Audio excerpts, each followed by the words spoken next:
بسم اللہ الرحمن الرحیم۔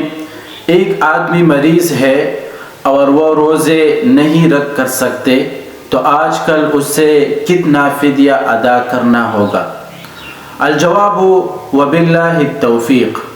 جو شخص بڑھاپے یا مستقل بیماری ہونے کی وجہ سے روزے رکھنے پر قادر نہ ہو اور نہ ہی مستقبل میں صحت ملنے کی کوئی امید ہو، تو ایسے شخص کو ہر روزے کے بدلے میں 2.25 کلو گندم یا اس کی قیمت بطور فدیہ دینی ہوگی۔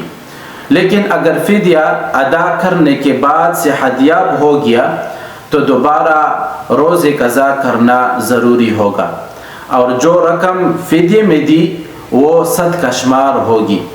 عام بیماری جس میں صحت یابی کی امید ہو تو اس میں روزے کا فدیہ ادا کرنا درست نہیں، بلکہ صحت یاب ہونے کے بعد ان روزوں کی قضا کرنا لازم ہے، اور فدیہ کی مقدار وہی ہے جو صدقہ فطر کی مقدار ہے، یعنی ہر روزے کے بدلے میں 2.25 کلو گندم یا اس کی قیمت ادا کرنا لازم ہوگا، اور مریض جس جگہ رہتا ہے یہ فدیہ وہاں کی قیمت کے اعتبار سے ادا کرے گا۔